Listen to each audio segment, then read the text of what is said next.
Uudet tilathan on aina ihanat. Tämä tuoksuu uudelta, kaikki on rakennettu meitä varten, meidän toimintaa ajatellen ja meidän asiakkaiden hyväksi. Mä oon Johanna Riihijärvi, mä oon Kuntokeskus Liikun perustaja, omistaja ja toimitusjohtaja.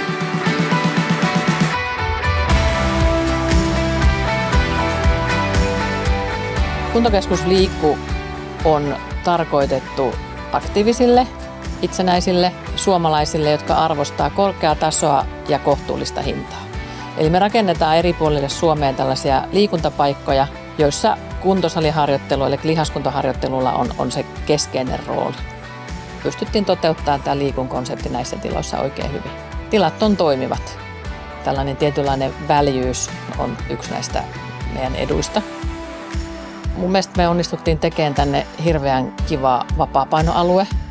Venyttely ja tällainen vapaan liikkeen alue on suosittu ja sille on tuossa nyt tommoinen oma rauhallinen nurkka, niin mä luulen, että siitä tulee hyvinkin suosittu. On tärkeää, että se tila on niin sanotusti haltuun otettavissa. Sä näet, ketä ja mitä siellä salissa tapahtuu. Ja sitten, että pukuhuoneille ja eri toiminnoille on niin selkeästi ne omat alueet ja niiden kaikkien pitää löytyä ja täältä ne löytyy ja hyvä niin. Kuntokeskus Liikkuhan on lähtöisin Oulusta.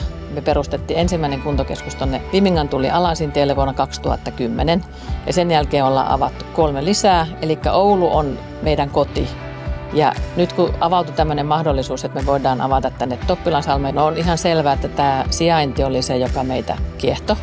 Että tämä on alue, joka on kasvanut ja joka kasvaa koko ajan lisää. Tähän meidän alapuolella rakennetaan päivittäistavarakauppa, joka on aina meille sellainen iso plussa, että ihmiset kokee kauhean kätevänä sen, että voi käydä ensin kuntosalilla ja sitten käydä kaupassa ja siitä niin kuin näppärästi kotiin.